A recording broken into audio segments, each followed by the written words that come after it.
Hello students, that's Mohit Soni from Resonance PCCB division.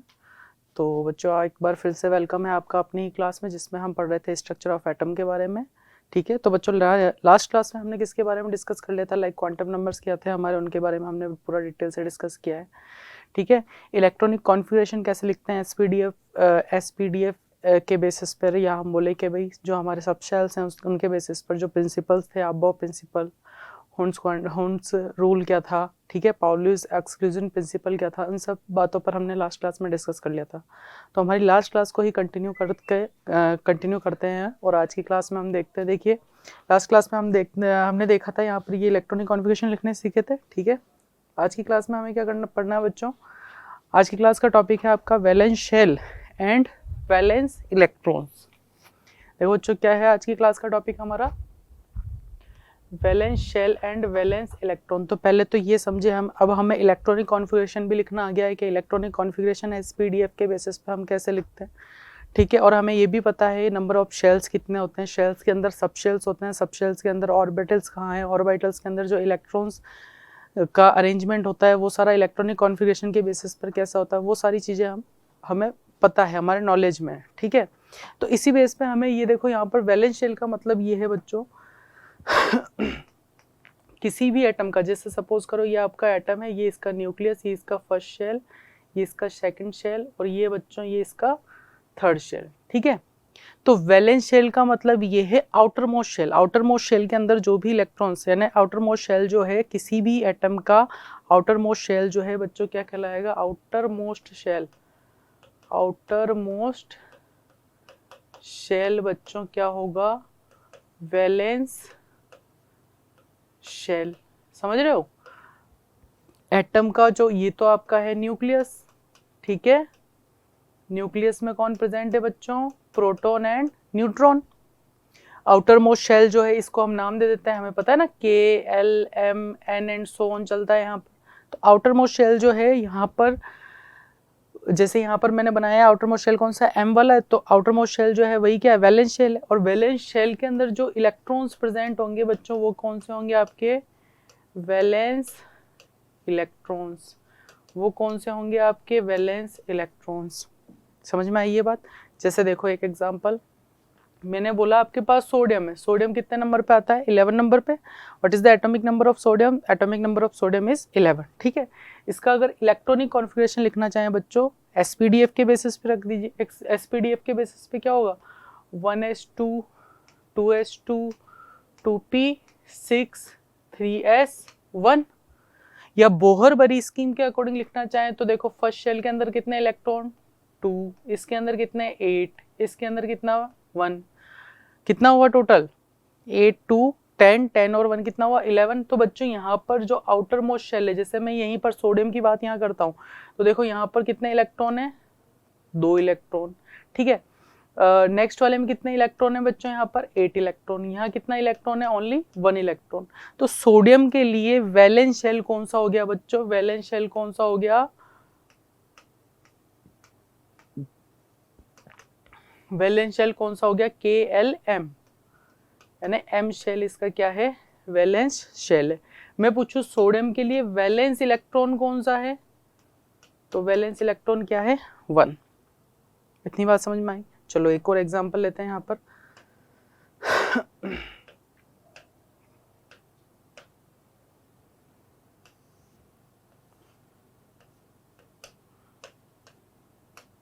तो बच्चों देखो, मैंने यहाँ पर एक एग्जांपल और लेता हूँ। जैसे मैंने बात करता हूँ मैग्नीशियम की। ठीक है, मैग्नीशियम कितने नंबर पे आता है बच्चों? 12 नंबर पे। एटॉमिक नंबर 12 होता है ना? बिल्कुल होता है। इसका इलेक्ट्रॉनिक कॉन्फ़िगरेशन क्या हो जाएगा? 1s2 2s2 2p6 3s2। Bohr बरी के अकॉर्डिंग देखें तो ये 2, सेकंड शेल में कितने इलेक्ट्रॉन आएंगे? 8, थर्ड शेल में कितने आएंगे? 2। तो ये लास्ट शेल ये कौन सा हो गया इसका? यानी ये आपका के एल और ये एम। एम वाला क्या हो गया? Valence shell. क्या हो गया बच्चों? Valence shell. और ये जो इलेक्ट्रॉन्स है, ये इलेक्ट्रॉन्स क्या होंगे? Valence electrons for magnesium. इतनी बात समझ में आई? यानी जो भी एलिमेंट है उस एलिमेंट का जो एटम है उस एटम का अगर इलेक्ट्रॉनिक कॉन्फ़िगरेशन हम देखें तो इलेक्ट्रॉनिक कॉन्फ़िगरेशन के अंदर आउटर मोस्ट शेल जो है वो होगा वैलेंस शेल और उसके अंदर जो इलेक्ट्रॉन्स प्रेजेंट है वो होंगे वैलेंस इलेक्ट्रॉन्स। क्लियर है ये बात। अब आ जाता है हमारी थ्योरी पर। देखो बच्चों क्या लिखा हुआ है the outermost shell of an atom is known as the valence shell. ठीक है, The electrons present in the valence shell of an atom are known as valence electrons और जो एटम्स प्रेजेंट है उसको वैलेंस इलेक्ट्रॉन्स कहेंगे। The remainder of the atom that is a nucleus and the other electrons is called the core of the atom। हाँ बच्चों ये बात और याद रखना, जैसे अभी देखो मैंने इसमें बताया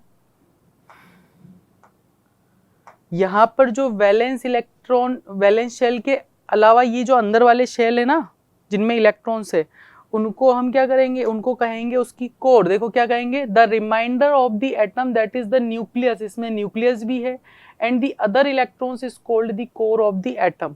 है ना, जो इलेक्ट्रॉन्स और बचे हुए हैं वैलेंस शेल के अलावा उसको हम क्या बोलेंगे, न्यूक्लियस, इंक्लूडेड न्यूक्लियस क्या कहे जाएंगे, core of the atom. Electrons present in the core of an atom are known as core electrons.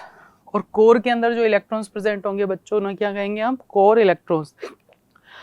जैसे यहाँ पर एग्जांपल देखो लिखा हुआ है, मैंने सोडियम का बताया यहाँ पर 281 इलेक्ट्रॉनिक कॉन्फ़िगरेशन, तो इसके valence electrons in Na means sodium atom में कितने होंगे 1, और कोर इलेक्ट्रॉन्स कितने हैं बच्चों इसमें, कोर इलेक्ट्रॉन्स टोटल हैं 10, है ना 281। तो ये तो आपकी क्या हो गए कोर एटम्स, कोर इलेक्ट्रॉन्स, ठीक है, और ये क्या हो गया आपका वैलेंस इलेक्ट्रॉन।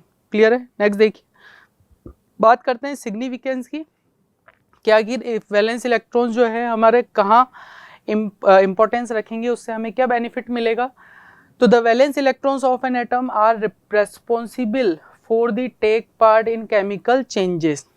बहुत इंपॉर्टेंट है बच्चों, केमिकल चेंजेस जो होंगे, केमिकल चेंजेस के अंदर वैलेंस इलेक्ट्रॉन जो होंगे वो बहुत मेन इंपॉर्टेंट रोल प्ले करेंगे, क्योंकि वैलेंस इलेक्ट्रॉन से ही पता चलेगा कि कोई भी एटम किसी अदर एटम के साथ कंबाइन होने के लिए कितने इलेक्ट्रॉन्स देगा, कितने लेगा, या कितने इलेक्ट्रॉन्स शेयर करेगा, वो पता चलता है हमें वैलेंस इलेक्ट्रॉन से ही। और वैलेंस इलेक्ट्रॉन से ही पता चलेगा वैलेंसी का। आगे देखिए लिखा हुआ है, the valence electrons in an atom determine the mode of chemical combination. तो सबसे पहली बात तो ये कि केमिकल चेंज कैसा हो रहा है ये वैलेंस इलेक्ट्रॉन से ही पता चलेगा।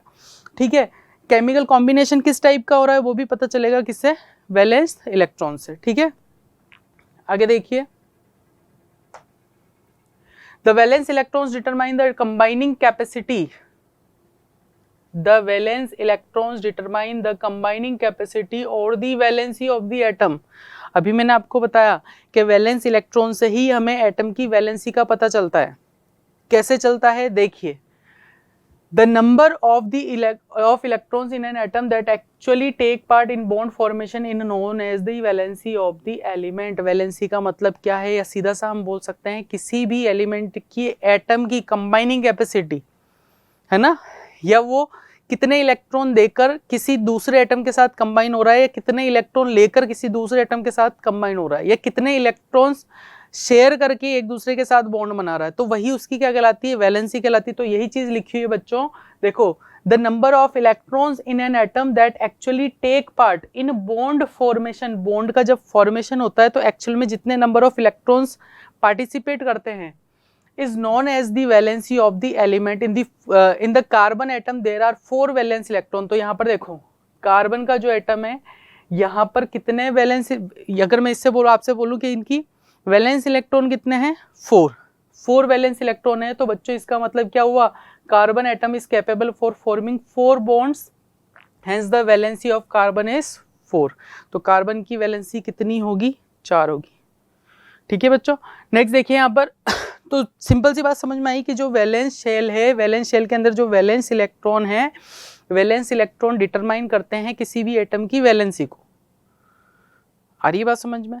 अब वैलेंसी कैसे निकाली जाएगी, है ना, इसके बाद करेंगे। पहले एक बार सिग्निफिकेंस हम पूरे क्लियर कर लेते हैं। देखिए, if the outermost shell of an atom, अगर किसी भी एटम का outermost shell completely filled है तो उसकी वैलेंसी क्या होगी बच्चों, 0 होगी। कैसे, जैसे यहाँ पर देखो, अगर मैं बात करता हूँ हीलियम की, हीलियम कितने नंबर पे आ रहा है बच्चों, 2 नंबर पे, अरे बोलो। एटॉमिक नंबर क्या होता है हीलियम का 2 होता है ना, 2 होता है तो इसका इलेक्ट्रॉनिक कॉन्फ़िगरेशन बोहर-बरी की स्कीम के अकॉर्डिंग लिखूं मैं 2, तो ये क्या है, इसका जो आउटर मोस्ट शेल है वो फुलफिल है, ये एक नोबल गैस है। तो अगर मैं बात करूं बच्चों हीलियम की वैलेंस शेल की, किसकी बात करूं, वैलेंस शेल की, तो कितना हुआ 2, वैलेंस शेल तो कितना हुआ, कौन सा वाला हुआ, एक ही तो होगा, वैलेंस शेल कौन सा हुआ, के से स्टार्ट करें तो के इसका वैलेंस शेल हो गया, या फर्स्ट शेल बोल दो के वैलेंस शेल है। अगर वैलेंस इलेक्ट्रॉन्स की बात करें तो वैलेंस इलेक्ट्रॉन कितने हुए बच्चों इसके 2, और बच्चों इसकी वैलेंसी कितनी होगी, अब वैलेंसी 2 नहीं होगी, इसकी वैलेंसी होगी 0, क्योंकि इसका डुप्लेट कंप्लीट है। डुप्लेट ऑक्टेट वाली बात बताई थी ना, तो हीलियम को किसी के साथ ना तो इलेक्ट्रॉन देने की जरूरत है ना ही इलेक्ट्रॉन लेने की जरूरत है। आ रही है बात समझ में, यानी जहां पर आउटर मोस्ट शेल के अंदर, जैसे एक और एग्जांपल ले लीजिए, नियोन की बात करते हैं, ठीक है, कितने नंबर पे आता है 10 नंबर पे, तो बच्चों कितना 2 8, ये बहुत बड़ी इसकी स्कीम के अकॉर्डिंग इसका इलेक्ट्रॉनिक, तो जरा आउटर मोस्ट शेल देखो, यहाँ पर ये वैलेंस इलेक्ट्रॉन है इसके, यहाँ पर वैलेंस इलेक्ट्रॉन क्या है, कंप्लीटली फिल्ड है, आउटर मोस्ट शेल जो है कंप्लीट भी, ऑक्टेट और डुप्लेट वाला रूल बताया था ना, तो ऑक्टेट कंप्लीट है इसका ऑक्टेट कंप्लीट है, इसका मतलब इसकी वैलेंसी कितनी है बच्चों, इसकी वैलेंसी है 0, है ना, क्योंकि इसको किसी के साथ कंबाइन होने की जरूरत नहीं है, क्यों, क्योंकि ना तो इसको इलेक्ट्रॉन लेने की जरूरत है ना ही इलेक्ट्रॉन देने की जरूरत है। सिमिलरली अगर हम बात करते हैं आर्गन की, नियोन की तो हमने बात कर ही ली, है ना, नियोन, आर्गन, जीनोन, ये सब क्या है, नोबल गैसेज हैं, इनर्ट गैसेज हैं, जिनको किसी के साथ रिएक्शन करने की जरूरत नहीं है, they are stable, they are already stable. Clear है यहाँ तक? आगे देखिए, तो यहाँ पर लिखा हुआ है the outermost shell of helium, neon, argon, krypton etc are completely filled, hence the valency of these elements is 0. Next point लिखा हुआ है बच्चों, elements having the same number of valence electron in their atoms possesses similar chemical properties, यानी जिनके पास valence electron same होंगे उनकी chemical property similar होगी। जैसे हम बात करते हैं all alkali metals have one valence electron in their atoms, hence their chemical properties are similar. अगर हम बात करें एल्कली मेटल्स की, तो एल्कली मेटल्स का मतलब ये है बच्चों, आप जब पीरियोडिक टेबल पढ़ेंगे तो उसके अंदर जो ग्रुप नंबर 1 के अंदर एलिमेंट्स आते हैं, जो ग्रुप में आ रहे हैं ना एलिमेंट्स, जैसे ग्रुप 1 2 3 4, कितने ग्रुप है पीरियोडिक टेबल के अंदर, 7 तो क्या है पीरियड्स हैं, और 18 क्या है बच्चों उसमें ग्रुप में। तो ग्रुप्स के अंदर जो एलिमेंट्स आ रहे हैं वो केमिकल प्रॉपर्टीज में कैसे होते हैं, सिमिलर होते हैं। वो क्यों होते हैं सिमिलर, क्योंकि उनके अंदर क्या है सेम वैलेंस इलेक्ट्रॉन्स आते हैं। जैसे मैं बात करूं केवल ग्रुप नंबर 1 के एलिमेंट्स की, किसकी, lithium, sodium, potassium, rubidium and so, तो इनके जो बच्चों इलेक्ट्रॉनिक कॉन्फ़िगरेशन होंगे उसके अंदर जो है इनके आउटर मोस्ट शेल के अंदर कितना कितना आएगा, आउटर मोस्ट शेल के अंदर देखो कितने कितने इलेक्ट्रॉन आएंगे, एक एक 1 1 जो है वैलेंस इलेक्ट्रॉन होगा। तो ये केमिकल प्रॉपर्टीज में कैसे होंगे, सेम होंगे, उन्हें हम बोल सकते हैं उनकी केमिकल प्रॉपर्टीज कैसी होगी, सिमिलर होगी। ठीक है, आगे देखते हैं। आगे देखिए बच्चों क्या लिखा हुआ है,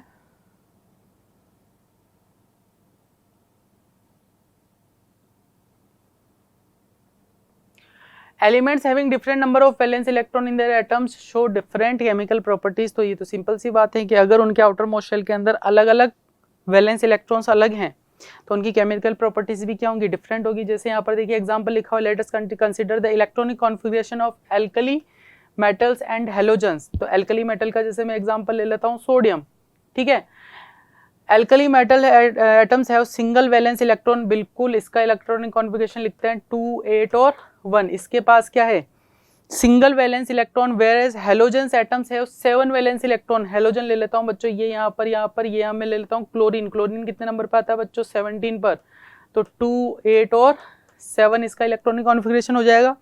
तो सोडियम के पास आउटर मोस्ट शेल में एक है, सिमिलर है क्या।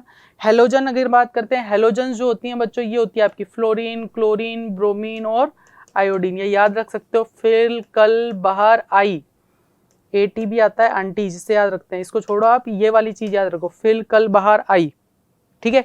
फ्लोरीन, क्लोरीन, ब्रोमीन, आयोडीन ये सब आपकी क्या है हेलोजन है। अगर इनका इलेक्ट्रॉनिक कॉन्फ़िगरेशन की यहाँ पर इसी हैलोजन के ग्रुप में से मैंने क्या कर दिया, क्लोरीन को उठा लिया, तो क्लोरीन का अगर इलेक्ट्रॉनिक कॉन्फ़िगरेशन लिखता हूँ बच्चों तो कितना होगा 287 होगा, ठीक है।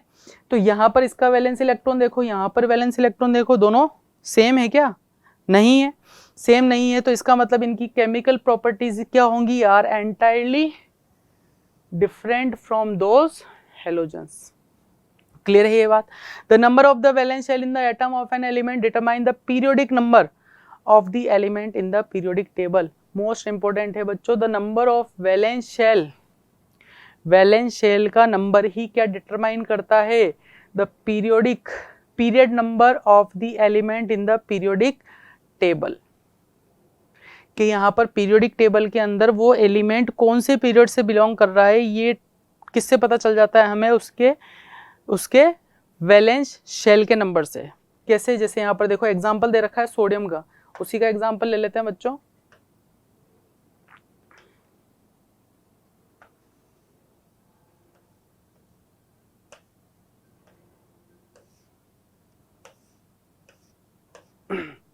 ये देखो सोडियम का इलेक्ट्रॉनिक कॉन्फ़िगरेशन वहां पर भी लिखा हो, यहाँ पर भी मैं लिखा हो, सोडियम का इलेक्ट्रॉनिक कॉन्फ़िगरेशन कितना 1। अगर मैं आपसे बोलूं इसका वैलेंस शेल जो है वो कौन सा है, ये KLM कौन सा है, M वाला है। नंबर कौन सा है इसका, वैलेंस शेल नंबर कौन सा हुआ, नंबर कौन सा हुआ, फर्स्ट, सेकंड और थर्ड, तो थर्ड इसका नंबर हुआ, ठीक है। तो थर्ड वैलेंस शेल का नंबर है, तो समझ जाओ बच्चों इसका पीरियड नंबर, यानी मैंने बताया ना कि पीरियोडिक टेबल में जो है ये जो वर्टिकल कॉलम होते हैं ऐसे वाले कितने होते हैं, सॉरी ये हॉरिजॉन्टल, ये वर्टिकल कॉलम है, ये तो इसमें तो बनते हैं ग्रुप, और ये जो हॉरिजॉन्टल वाले हैं ना इसके अंदर कितने पीरियड होते हैं, 7 पीरियड होते हैं। देखना आज पीरियोडिक टेबल में 7 पीरियड और ग्रुप कितने हैं 18। तो यहाँ पर देखो ये जो बता रहा है ये कौन से पीरियड से बिलोंग करेगा, थर्ड, यानी फर्स्ट, सेकंड और थर्ड वाले पीरियड में कौन आएगा आपका, सोडियम। सिमिलरली अगर कैल्शियम की बात करें तो उसका वैलेंस शेल नंबर 4 होगा बच्चों, और पीरियड नंबर कितना होगा 4। क्लियर है? आगे देखिए, एलिमेंट्स विद 1, 2 और 3 valence electron in their atoms are metal. ये याद रखना बच्चों, जिनके valence electrons, outer valence electrons मतलब वैलेंस शेल के अंदर जो इलेक्ट्रॉन्स है अगर 1, 2 और 3 आ रहे हैं, वो जनरली क्या होते हैं आपके, वो एलिमेंट क्या होते हैं आपके, मेटल्स होते हैं, ठीक है। इसके अंदर एक्सेप्शन है, एक्सेप्शन कौन सा है आपका, hydrogen and helium are the exception to this rule. Hydrogen and helium atoms have 1 and 2 valence electron respectively, but they are non-metals. ठीक है, हाइड्रोजन और हीलियम का स्पेशली याद रखना कि हाइड्रोजन, केमिस्ट्री पढ़ना, एक्सेप्शन आएंगे इसके अंदर, ठीक है, बहुत सारे आएंगे। हाइड्रोजन का इलेक्ट्रॉनिक कॉन्फ़िगरेशन 1, या इसके वैलेंस शेल की बात करें 1, वैलेंस इलेक्ट्रॉन भी 1 है, ठीक है। हीलियम की बात करें यहाँ पर 2, वैलेंस शेल भी क्या होगा, वैलेंस शेल मतलब एक ही होगा, ठीक है। वैलेंस इलेक्ट्रॉन्स कितने होंगे 2, वैलेंस इलेक्ट्रॉन्स 2 हैं इसके, लेकिन यहाँ पर वैलेंस इलेक्ट्रॉन 2 है तो इसका मतलब ये नहीं है कि मेटल है। तो हाइड्रोजन नॉन मेटल है, हीलियम क्या है, नॉन मेटल है। नेक्स्ट बात करते हैं बच्चों, जिनके वैलेंस इलेक्ट्रॉन 4, 5, 6, 7 और 8 होंगे in their atoms are non metals. वो क्या होंगे आपके, नॉन मेटल्स होंगे।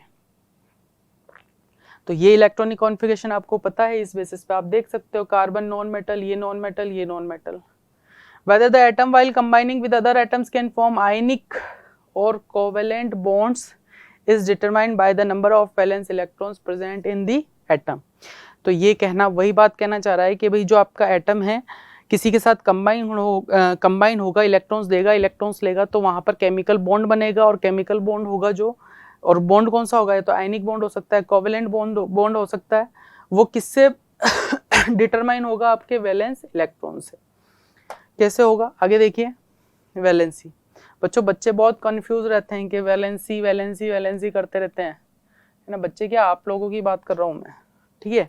वैलेंसी कैसे निकालते हैं, देखो बच्चों वैलेंसी निकालने का सबसे बढ़िया तरीका यहाँ पर मैं आपको बता दूं, जो चीज़ लिखी हुई है उसी को समझा रहा हूँ बच्चों। देखो वैलेंसी अगर आपको कैलकुलेट करनी है तो वैलेंसी के लिए सबसे पहले तो आप देखो क्या, वैलेंस इलेक्ट्रॉन्स, क्या देखना है आपको, वैलेंस इलेक्ट्रॉन्स देखना है। वैलेंस इलेक्ट्रॉन अगर 1 से 4 तक है, समझ रहे हो, 1 to 4 वैलेंस इलेक्ट्रॉन का मतलब आउटर मोस्ट शेल का इलेक्ट्रॉन, यानी वैलेंस शेल का इलेक्ट्रॉन। वैलेंस इलेक्ट्रॉन अगर आपके 1 से 4 हैं तो यही 1 से 4 जो वैलेंस इलेक्ट्रॉन है यही क्या बन जाएगी, वैलेंसी बन जाएगी। समझ रहे हो बात को, कि वैलेंसी के लिए हमें वैलेंस इलेक्ट्रॉन देखने हैं। वैलेंस इलेक्ट्रॉन अगर 1 से 4 तक आते हैं, वैलेंस इलेक्ट्रॉन क्या आ रहे हैं, 1 to 4 आ रहे हैं, यानी किसी के पास 1 है, 2 है, 3 है, 4, तो वैलेंस इलेक्ट्रॉन ही क्या होंगे आपके, वैलेंसी होगी। ठीक है, अगर greater than valence electron greater than 4, अगर 4 से ज्यादा हैं, 4 से ज्यादा हैं तो आप क्या करो, 8 माइनस वैलेंस इलेक्ट्रॉन, तो उस वैलेंस इलेक्ट्रॉन को किस में से माइनस कर दो आप, 8 में से। किस में से माइनस कर दोगे, 8 में से। तो जो नंबर आएगा बच्चों यहां पर वही क्या होगा, वैलेंसी, वही उस एटम की क्या होगी, वैलेंसी। जैसे देखो hydrogen, helium, lithium, beryllium, boron, carbon, nitrogen, oxygen, fluorine, neon, यहां तक की बात करता हूं मैं। ठीक है, बात कर लें यहां तक की, ये आपका नियोन। इसका इलेक्ट्रॉनिक कॉन्फ़िगरेशन कितना बच्चों, 1, इसका 2, इसका कितना होता है 2,1, इसका कितना होगा 2, अब तो सीख गए होंगे ना ये लिखना, 2,4, 2,5, 2,6, 2,7, 2,8, यही होगा ना। ये इसका एटॉमिक नंबर 1, इसका कितना होता है 2, इसका कितना 3, 4, 5, 6, 7, 8, 9 और ये 10। ठीक है, तो मैंने क्या बोला कि वैलेंसी क्या होगा, वैलेंस इलेक्ट्रॉन अगर 1 से 4 के बीच में, यहाँ पर देखो ये तो एक्सेप्शन में आएगी आपका, इसका डुप्लेट कंप्लीट है तो इसकी वैलेंसी तो क्या होगी, अगर मैं बात करूँ इसकी वैलेंसी की तो इसकी वैलेंसी तो कितनी हो जाएगी बच्चों, 0। एक और देखो एक्सेप्शन क्या था हमारे पास, नियोन, इसका ऑक्टेट कंप्लीट है तो इसकी वैलेंसी क्या हो जाएगी बच्चों, 0। इसकी वैलेंसी क्या होगी, 0। अगर हाइड्रोजन की बात करूं, इसके आउटर मोस्ट शेल में देखो 1 है तो इसकी वैलेंसी 1, इसके आउटर मोस्ट शेल में 1, 2, 3 और 4, तो 4 तक तो जो आपके क्या बोला 1 to 4 जो वैलेंस इलेक्ट्रॉन है वही क्या होगी, वैलेंसी होगी। तो अगर मैं यहाँ पर लिथियम की बात करूं तो लिथियम की वैलेंसी कितनी हो जाएगी, 1, बेरिलियम की देखो यहाँ पर कितनी होगी 2, बोरोन की 3, कार्बन की कितनी 4। अब यहाँ पर 4 से ज़्यादा नंबर आ गया है, वैलेंस इलेक्ट्रॉन 4 से ज़्यादा हो गया तो इसको किस में से माइनस कर दें, 8 में से माइनस कर दें। तो 8 में से माइनस करेंगे 5 तो कितना आएगा 3, कितना आएगा 3। तो इसकी नाइट्रोजन की वैलेंसी 5 नहीं होगी, कितनी होगी बच्चों, 3 होगी। क्लियर है ये बात।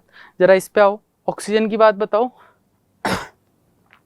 ऑक्सीजन की वैलेंसी यहाँ देखो 4 से ज़्यादा है, 8 में से माइनस कर दो कितना आ जाएगा वैलेंसी 2, यहाँ पर कितना आ जाएगा 1, यहाँ पर कितना, या सीधा सा हम 8 - 8 करें तो 0 हो रहा है, तो सीधी सी बात है 0 होगा। ठीक है, निकाल सकते हैं ऐसे किसी भी एलिमेंट का, बिल्कुल निकाल सकते हैं। तो यही कंसेप्ट है किसका, वैलेंसी का। देखो क्या लिखा है, valency of an element is the combining capacity of the atoms of the element with atoms of the same और different elements. The combining capacity of the atoms was explained in terms of their tendency to attain a fully filled outermost shell या stable octet और duplet।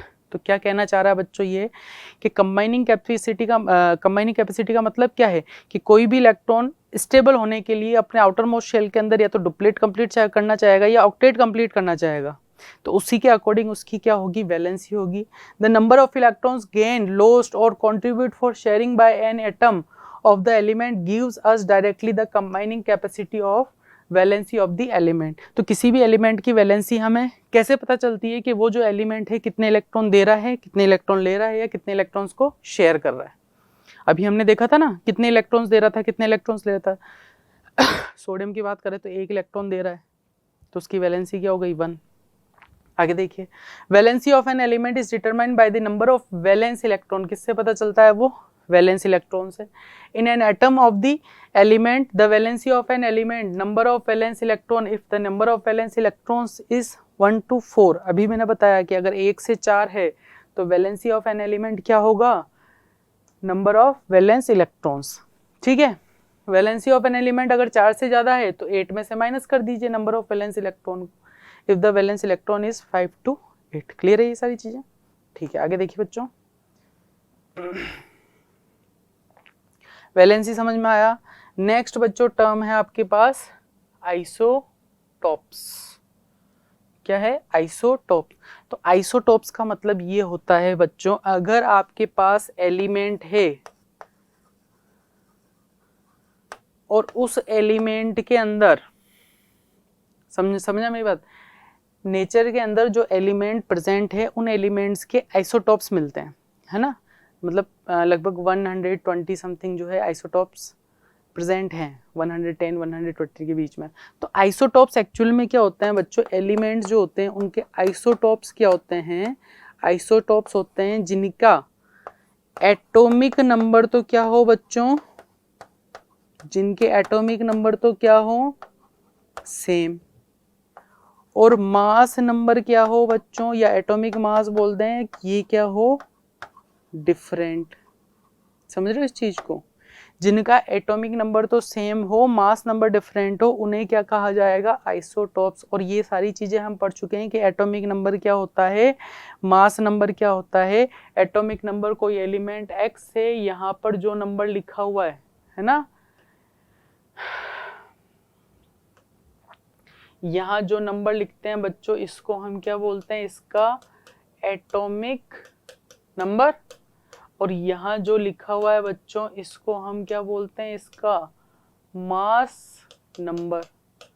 समझ रहे हो? तो जिनके atomic number same हो, mass number different हो, उनको आइसोटॉप्स कहा जाता है। तो देखो, the isotopes of an element have the same atomic number but different atomic masses. ठीक है, तो जिनके मास नंबर या एटॉमिक मासेस क्या होते हैं? डिफरेंट होते हैं, वो क्या होंगे? आइसोटॉप्स होंगे। नोट लगा के लिखा हो, the term isotope was given by Margaret Todd. ये याद रखो नहीं रखो, लेकिन आइसोटॉप जरूर याद रखना है आपको। ठीक है, जैसे यहाँ पर मैं बात करता हूँ बच्चों, the different in their masses is due to the presence of different. ये मोस्ट इंपॉर्टेंट लाइन है बच्चों कि यहाँ पर आइसोटॉप्स को हम कैसे डिफाइन, मतलब कैसे पता लगा सकते हैं कि आइसोटॉप है। तो उसमें number of electron proton neutron निकालना सीखे थे ना, तो नंबर ऑफ न्यूट्रॉन्स का डिफरेंस निकालो। नंबर ऑफ न्यूट्रॉन्स जो हैं वो डिफरेंट होंगे, बाकी नंबर ऑफ इलेक्ट्रॉन सेम है, नंबर ऑफ प्रोटॉन सेम है। नंबर ऑफ न्यूट्रॉन्स कैसे निकलते हैं? इसमें से इसको माइनस कर दो तो क्या निकल के आ जाएगा? Number of neutrons. यानी जो एटॉमिक मास है उसमें से आप माइनस कर दीजिए एटॉमिक नंबर को, तो क्या निकल के आ जाएगा? Number of neutrons. तो नंबर ऑफ न्यूट्रॉन्स जो हैं उनका डिफरेंस होगा। देखो यहाँ पर जैसे हाइड्रोजन है, हाइड्रोजन के नेचर में 3 आइसोटॉप हमारे पास हैं। 1H1 जिसको प्रोटियम कहा जाता है, 1H2 कैसे पढ़ेंगे इसको? 1H1 प्रोटियम, 1H2 क्या कहा जाता है? ड्यूटीरियम, 1H3 क्या कहा जाता है बच्चों? ट्राइटियम। अगर इसमें एटॉमिक नंबर की बात करो तो सीधा सीधा आपको दिख रहा है एटॉमिक नंबर कितना है? 1 है। तो एटॉमिक नंबर किसको रिप्रेजेंट करता है? नंबर ऑफ प्रोटॉन्स को। 1 ही होगा। अगर आपका एटम न्यूट्रल कंडीशन में है, आयनिक फॉर्म में नहीं है, ना तो पॉजिटिव है ना ही नेगेटिव है, तो नंबर ऑफ प्रोटॉन्स किसके इक्वल होंगे? नंबर ऑफ इलेक्ट्रॉन्स के। इस सेम होगा ये भी। अब यहाँ पर number of neutrons chain, mass number की बात कर लें तो मास नंबर जो ऊपर नंबर जो लिखे हैं वो क्या है आपके? मास नंबर कितना होगा? 1 2 3। अब नंबर ऑफ न्यूट्रॉन्स की बात करें तो 1 में से 1 माइनस करो बच्चों, कितना आएगा? 0। 2 में से 1 माइनस करो, कितना आएगा? 1। 3 में से 1 माइनस करो, कितना आएगा? 2। तो नंबर ऑफ न्यूट्रॉन्स क्या हो रहे हैं यहाँ पर? चेंज हो रहे हैं। तो ये चीज इंपॉर्टेंट है, याद रखना। The difference in their masses is due to the presence of different number of, कि उनके एटॉमिक मास में डिफरेंस क्यों आ रहा है? इनके नंबर ऑफ न्यूट्रॉन्स की वजह से। क्लियर है? आगे देखिए। हाँ, नेक्स्ट है बच्चों आपका reason for the fractional atomic mass of element. तो बच्चों आप लोगों ने देखा होगा कि हमारे पास जैसे क्लोरीन होता है ना, क्लोरीन क्लोरीन क्लोरीन जानते हो सभी? बिल्कुल जानते हो। क्लोरीन जो है उसका हम एटॉमिक मास लेते हैं बच्चों 35.5 यू लेते हैं। यू मीन्स यूनिफाइड मास या एटॉमिक मास यूनिट, एमयू भी लिख सकते हैं। तो 35.5 क्यों लिखते हैं या इसका फ्रैक्शनल लेने का रीजन क्या है? क्योंकि क्लोरीन के जो हैं यहाँ पर नेचर के अंदर दो आइसोटॉप्स हैं। एक तो है आपका क्लोरीन 34, ये 17 ही होगा, आइसोटॉप मतलब एटॉमिक नंबर तो सेम होगा ना। और एक मिलता है आपका क्लोरीन 1737, 17 क्लोरीन 34 नहीं होगा बच्चों, यहाँ पर होगा ये 35। थोड़ा इसको करेक्ट सही कर लेना बच्चों। ये आपका कितना होगा? एक तो मिलता है क्लोरीन 35, ठीक है, और एक मिलता है आपका क्लोरीन 37, ठीक है। तो यहाँ पर आप कर लेना 35, ठीक है। तो 17 क्लोरीन 35, नेचर के अंदर क्लोरीन के दो आइसोटॉप्स मिलते हैं। अब इनकी जो परसेंटेज है नेचर के अंदर, परसेंटेज है बच्चों, क्लोरीन 35 जो है नेचर में मिलता है कितना? 75%।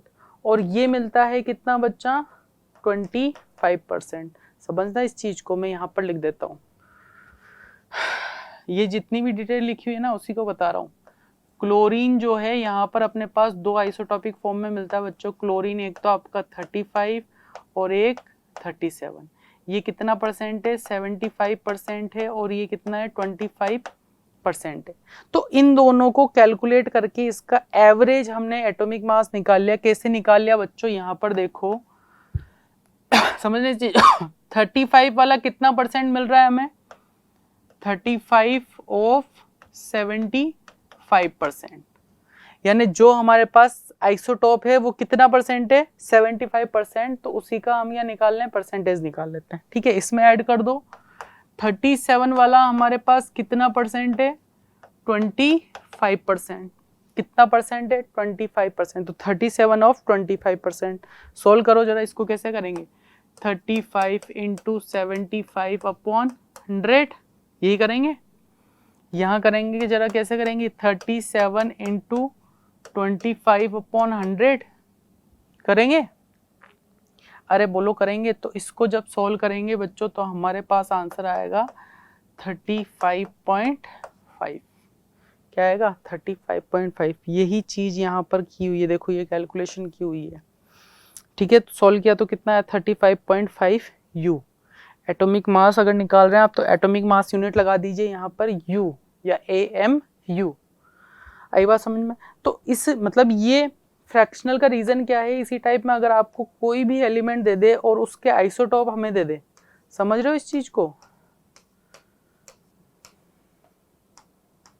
जैसे यहाँ पर देखो, कोई भी सपोज आपको एक एलिमेंट दे दिया A, ठीक है, उसने बोल दिया कि इस A के जो है नेचर में 3 आइसोटॉप मिल रहे हैं आपके पास, A12, A1A4, 1A6, 3 आइसोटॉप मिल रहे हैं।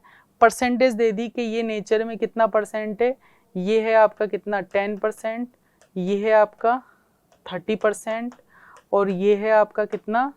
60%। हरी बात समझ में? कि सपोज करो उन्होंने परसेंटेज दे दी, तो उसने आपसे पूछ लिया कि इसका जो है फ्रैक्शनल एटॉमिक मास निकालो या इसका एवरेज एटॉमिक मास निकालो, कितना निकलेगा एलिमेंट ए का। तो हम क्या करेंगे? देखो जिसका एटॉमिक मास 2 है ना, तो क्या करेंगे? 2 ऑफ 10% प्लस 4 ऑफ 30%। समझ रहे हो इस चीज को? मैं यहाँ पर अच्छे से लिख देता हूँ।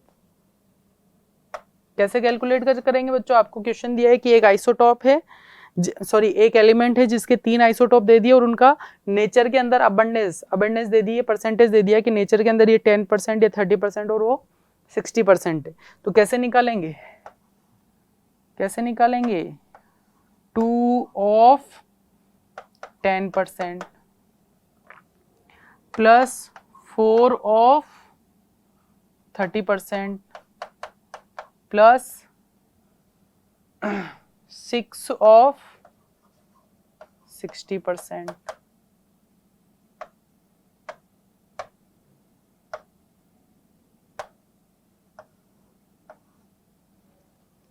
कर लेंगे इसको सॉल्व, बिल्कुल कर लेंगे। 2 × 10/100 प्लस 4 × 30/100 प्लस 6 × 60/100। इसको कैलकुलेट कर लेना, जो आंसर आएगा वो AMU या U में आपके पास उसका फ्रैक्शनल एटॉमिक मास, या हम बोल सकते हैं कि एवरेज एटॉमिक मास आ जाएगा। क्लियर है बच्चों? तो यही चीज इसके अंदर पूरे के अंदर लिखी है, reason for the fractional atomic masses of element.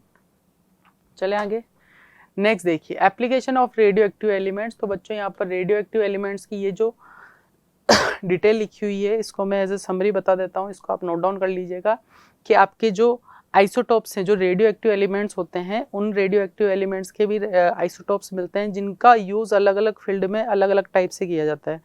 जैसे फर्स्ट हम बात करें यहाँ अगर एग्रीकल्चर में, तो एग्रीकल्चर में क्या होता है बच्चों, यहाँ पर देखो जैसे boron, cobalt, copper, manganese, zinc and molybdenum are necessary in very minute quantities for plant.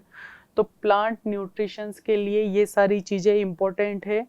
तो ये जितने भी हैं, by radioactive isotope we can identify the presence and requirement of this elements in the nutrition of plants. तो जो radio active isotope, जो बच्चों radio active elements का मतलब समझ रहे हो या रेडियो एक्टिव आइसोटॉप्स का मतलब समझ रहे हो? रेडियो एक्टिव आइसोटॉप्स जिनका पेनिट्रेशन बहुत ज़्यादा होता है, यानी मतलब हम ये बोल सकते हैं पेनिट्रेट मतलब पेनिट्रेशन, रेडियो एक्टिव एलिमेंट्स जो हैं क्या होते हैं, हाई अमाउंट में रेडिएशंस को क्रिएट करते हैं, रेडिएशंस की फॉर्म में एनर्जी को एमिट करते हैं।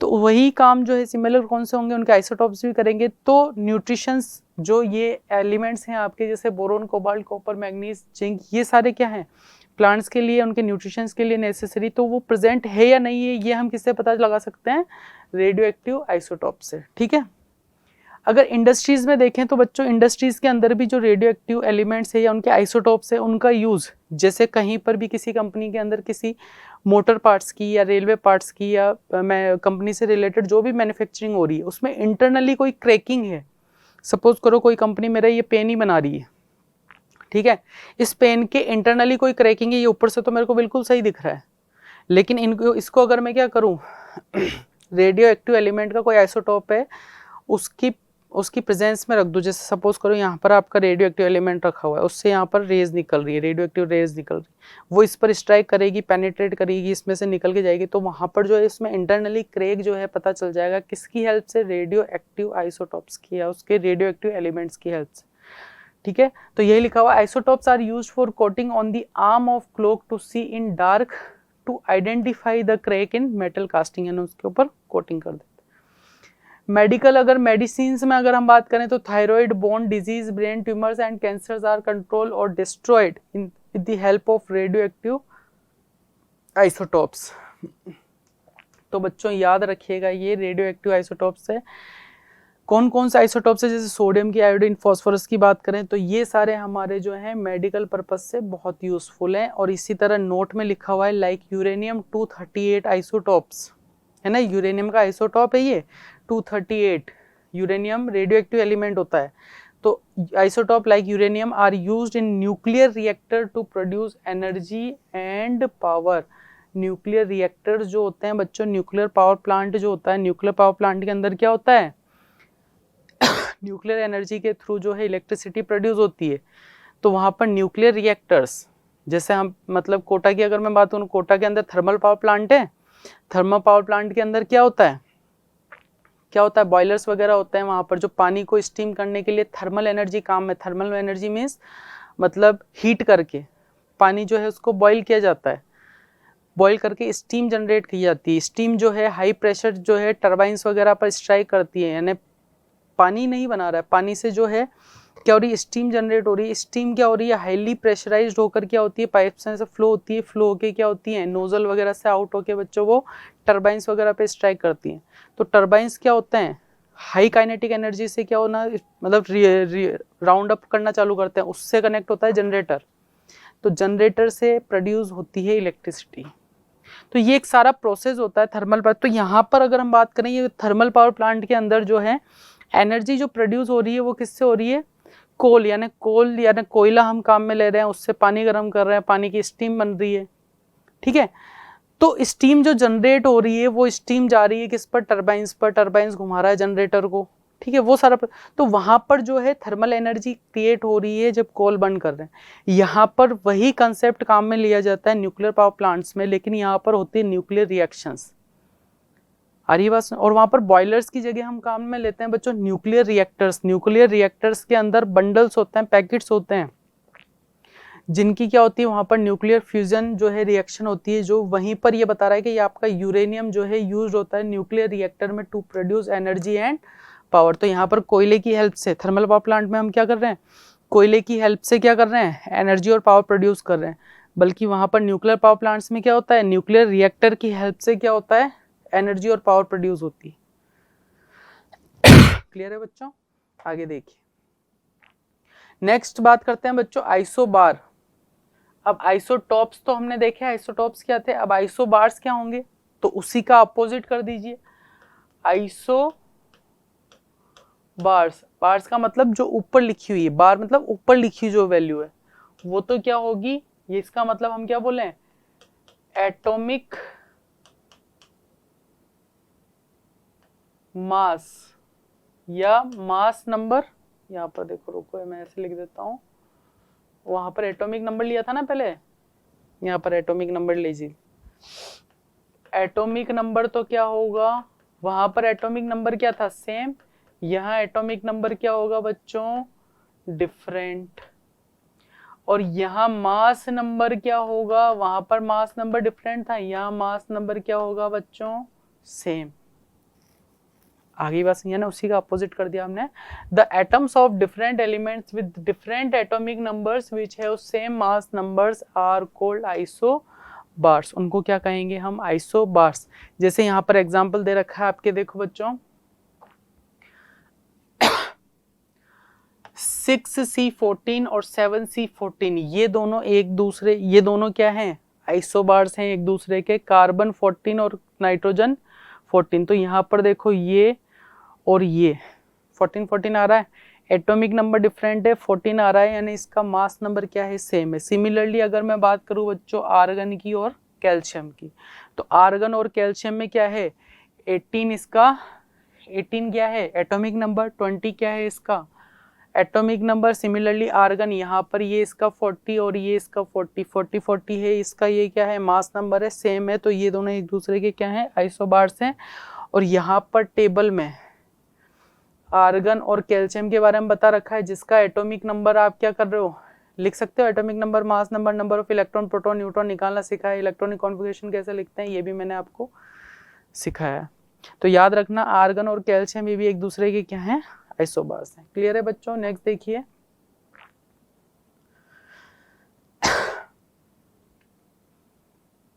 नेक्स्ट है बच्चों आपके पास आइसोटोन्स। नाम से पता चल रहा है बच्चों, एन आ रहा है इसमें, एन एन एन से याद रखो, same number of neutrons, same number of neutrons. यानी एटम्स का अगर आपको ग्रुप दे रखा हो ना, उसके अंदर अगर नंबर ऑफ न्यूट्रॉन्स सेम आ रहे हैं, तो वो जो ग्रुप या वो जो पेयर बन रहा है वो किसका होगा, आइसोटोन्स का होगा। कैसे होगा देखो, isotones may be defined as the atoms of different elements containing same number of neutrons, जिसमें नंबर ऑफ न्यूट्रॉन्स क्या होंगे, सेम होंगे। ये बात मैंने आपको बताई थी। जैसे यहाँ पर बच्चों बात करते हैं, जैसे कार्बन नाइट्रोजन 6C14, अभी मैंने एक लिखा था 6C14, यहाँ है 6C13। अब ये अलग अलग क्यों आ रहे हैं, एटॉमिक नंबर सेम है, मास नंबर डिफरेंट है। कार्बन के क्या है, आइसोटॉप्स हैं। एक और होता है 6C12, होता है ना, अरे होता है नहीं होता है, बिल्कुल होता है। तो यहां देखो बच्चों, ये दोनों क्या हैं, आइसोटोन्स कैसे बन रहे हैं, तो यहाँ पर नंबर ऑफ न्यूट्रॉन्स निकाल लीजिए। नंबर ऑफ न्यूट्रॉन्स निकालेंगे कैसे, 13 - 6 करो, कितना आएगा 7।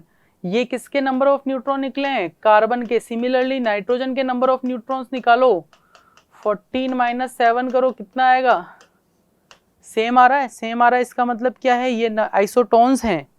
6C13 और 7C14 ये दोनों क्या हैं, एक दूसरे के आइसोटोन्स हैं।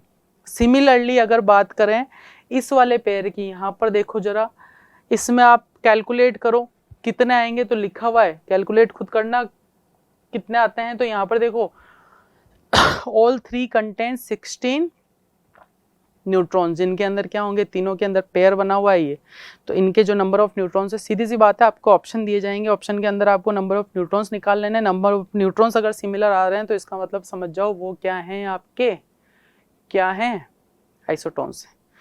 नेक्स्ट बच्चों आइसो इलेक्ट्रॉनिक, या हम बोल सकते हैं आइसो इलेक्ट्रॉनिक सीरीज, तो नाम आ रहा है ELE, कुछ याद आ रहा है, इलेक्ट्रॉन, यानी यहाँ पर नंबर ऑफ इलेक्ट्रॉन्स क्या होंगे बच्चों, सेम होंगे। अगर आपको एटम्स का अरेंजमेंट, एटम्स के पेयर बना के दिए हुए ऑप्शन में, तो उसमें देख लो नंबर ऑफ इलेक्ट्रॉन्स अगर सेम है, नंबर ऑफ इलेक्ट्रॉन सेम है, इसका मतलब वो सीरीज जो बन रही है वो कौन सी होगी, आपकी आइसो इलेक्ट्रॉनिक सीरीज। कौन सी होगी बच्चों, आइसो इलेक्ट्रॉनिक सीरीज। तो यहां पर लिखा हुआ है देखो, आयन और एटम और मॉलिक्यूल, आयन भी हो सकता है, एटम भी हो सकता है, मॉलिक्यूल भी हो सकता है, which have the same number of electrons are called as isoelectronic species, उनको क्या कहेंगे, isoelectronic species कहेंगे। जरा यहाँ पर एग्जांपल देखो, CCl माइनस, क्लोरीन दे रखा है ना, क्लोरीन, अब इसके अंदर माइनस आ रहा है, माइनस का मतलब एक इलेक्ट्रॉन ऐड हो रहा है, तो इसमें नंबर ऑफ इलेक्ट्रॉन कितना हुआ, 18। आर्गन के अंदर कितना है बच्चों, 18। पोटेशियम K प्लस आ रहा है, K प्लस का मतलब एक इलेक्ट्रॉन कम हुआ है, तो कितना होगा 18। 20 Ca प्लस 2 है, प्लस 2 है, इसका मतलब क्या हुआ है बच्चों, 2 इलेक्ट्रॉन कम हुआ है, 2 इलेक्ट्रॉन कम होगा, यहाँ पर जो है 20 में से 2 कम कर दो तो कितना आएगा 18। तो ये जो सीरीज बन रही है बच्चों, किसकी बन रही है, अरे बोलो किसकी बन रही है, ये आपके आइसो इलेक्ट्रॉनिक सीरीज बन रही है। सिमिलरली यहाँ पर एक एग्जांपल और लिख लेते हैं, जैसे देखो सोडियम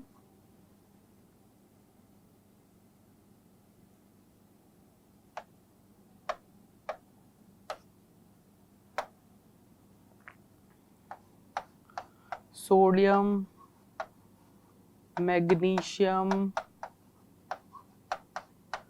एल्यूमिनियम। जरा मुझे बताओ ये जो सीरीज है आइसो इलेक्ट्रॉनिक सीरीज है क्या, नंबर ऑफ इलेक्ट्रॉन्स देखो, इसका इलेक्ट्रॉनिक कॉन्फ़िगरेशन कितना होगा, 281 281 प्लस 1 लिखा हुआ, इसका मतलब इसमें से क्या हुआ, एक इलेक्ट्रॉन चला गया, तो मैं डायरेक्ट नंबर ऑफ इलेक्ट्रॉन लिख दूं, अरे बोलो लिख दूं, तो देखो 281 इसका इलेक्ट्रॉनिक कॉन्फ़िगरेशन होगा, प्लस 1 आ रहा है, इसका मतलब एक इलेक्ट्रॉन इसमें से निकल गया, तो नंबर ऑफ इलेक्ट्रॉन कितने हुए 10। इसका कितना होगा 282, 2 इलेक्ट्रॉन निकल गए, तो नंबर ऑफ इलेक्ट्रॉन कितने हुए 10। इसका कितना होगा 2 8 और 3 30 नंबर पे आता है ना, सोडियम, मैग्नीशियम, एल्यूमिनियम, तो इसमें से 3 इलेक्ट्रॉन चले गए, नंबर ऑफ इलेक्ट्रॉन कितने बचे 10। तो क्या ये एक आइसो इलेक्ट्रॉनिक सीरीज बन रही है, बिल्कुल बन रही है, बिल्कुल बन रही है, निकाल सकते हैं। तो ये होते हैं बच्चों आइसो इलेक्ट्रॉनिक स्पीसीज। क्लियर है ये बात। तो यहाँ पर आइसोटॉप्स, आइसोबार्स, समझ रहे हो, isotopes, isobars, iso neutron, isotones और आइसो इलेक्ट्रॉनिक स्पीसीज याद रखने, इनसे रिलेटेड क्वेश्चन पूछे जाते हैं, ठीक है। तो बच्चों यहाँ पर ये आपका ओवरऑल सारा चैप्टर था जिसमें हमने डिस्कस किया आपके अलग अलग ठीक है।